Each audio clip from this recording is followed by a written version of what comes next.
Welcome back to Pisces TV with Montana B. This is our love reading Pisces for the collective Sun, Moon, Venus, and Rising, wherever Pisces may fall in your chart or in your environment. Keep in mind that tarot is entertainment, and if it does not resonate with you, feel free to check other aspects of your chart and my other videos, okay? If this is your first time, thank you for joining us, and all of my returners, I appreciate your continued support as we get forward movement with your reading. If you hadn't already, check out the Daily Vibe, very informative on the energy of the collective, as well as how that could affect you, Pisces, and why January 13th was said to be this opportune time or a portal of opportunity for you, okay? Now, as we get into the love life, I have shuffled out cards for the current energy, any challenges, and the outcome or advice, all right?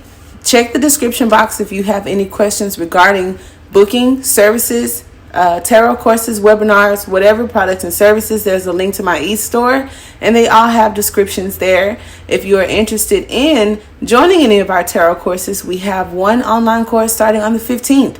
So keep that in mind. Here on YouTube, we have the community board, which is very essential, and I won't hold you guys up anymore.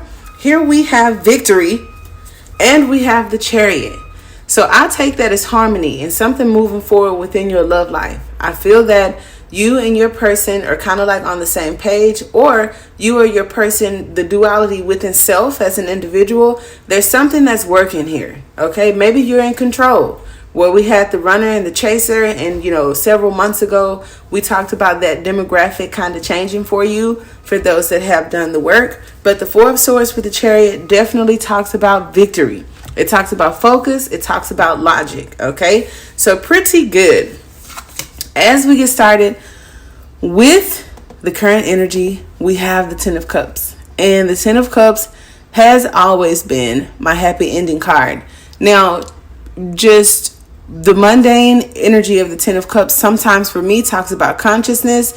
Tens are endings with new beginnings, okay, for some. But the cups kind of remind me of the chords and connections, all right? Even though they're not swords, I kind of think about the brain sometimes and how we think, But it could talk about your domestic affairs. It could talk about an ending, like I said, with a new beginning. For some of you, when I said an addition to your home, this could involve children, sharing a home, working with kids, a happy family, unity as a family, and also soul tribes or something like that. All right. It talks about summer.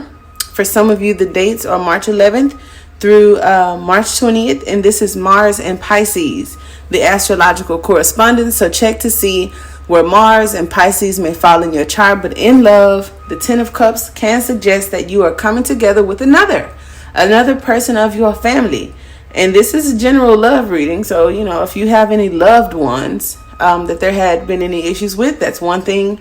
But others of you where I said this soul tribe and unity could be just that, or a potential lover. You may have children from previous relationships. Thus, the Ten of Cups can indicate adopting kids. Okay, so you or your lover may have children, or they may be an influence in this situation. Some of you guys could be buying a puppy or a cat or a dog. Okay. But this is you and your spouse having the perfect family, or the idea of a perfect family and happiness, okay? So it could also represent like an excess to the suit itself.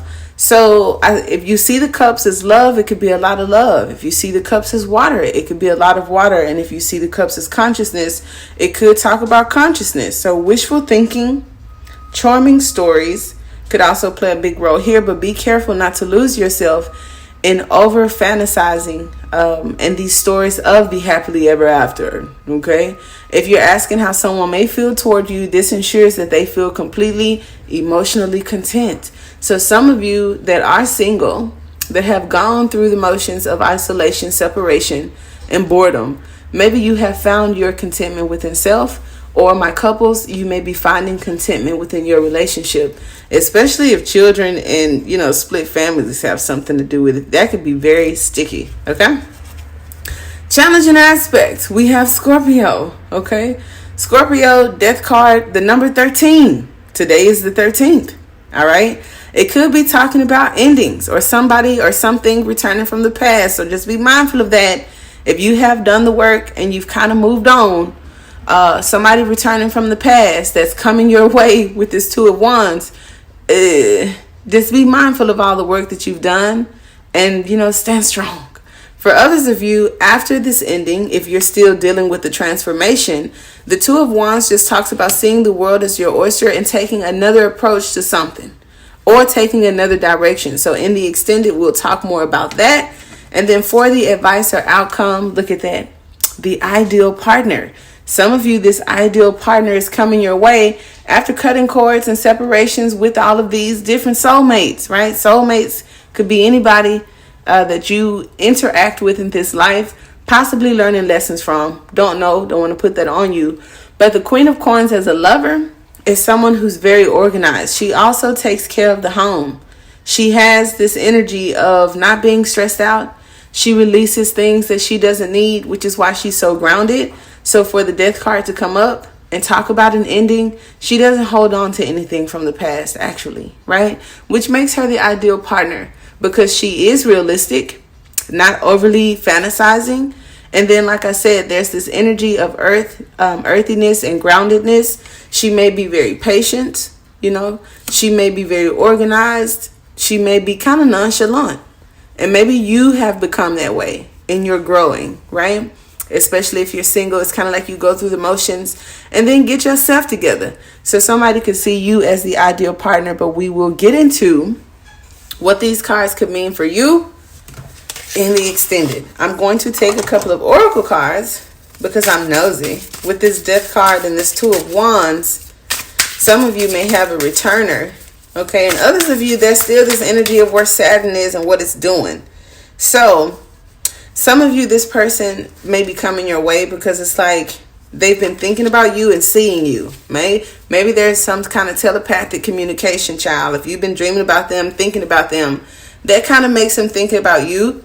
And then you guys still kind of pull on each other energy. Okay, I'm in love with you and I'm ready to take action. Look how this came up with the Chariot on the bottom of the deck. I may have missed an opportunity with you. Now I'm ready to take action. I want to build a beautiful life with you. And see, that's the ideal partnership here with that Queen of Pentacles.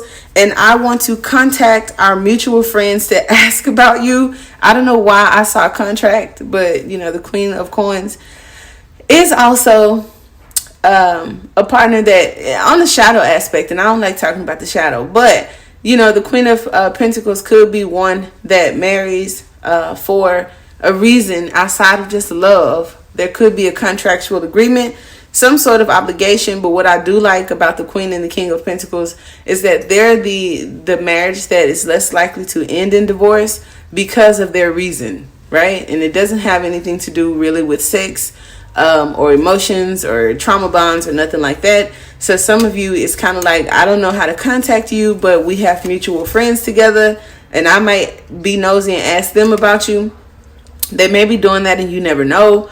And then I'm in love with you and I'm ready to take action. That's so exciting. So if you are open and welcoming someone back from the past, that Two of Wands says that they may be coming back for you. And others of you that have worked really hard to grow out of the past, like I said, you could be doing that Two of Wands where you're kind of like taking a new direction, but being mindful that something from the grave could be returning in your energy. And like I said, stay strong. Like, don't get sucked back off into it. But we'll talk about it if this is where we leave off. Definitely appreciate you guys for tuning in. And the others of you, I'll see you on the other side. Namaste.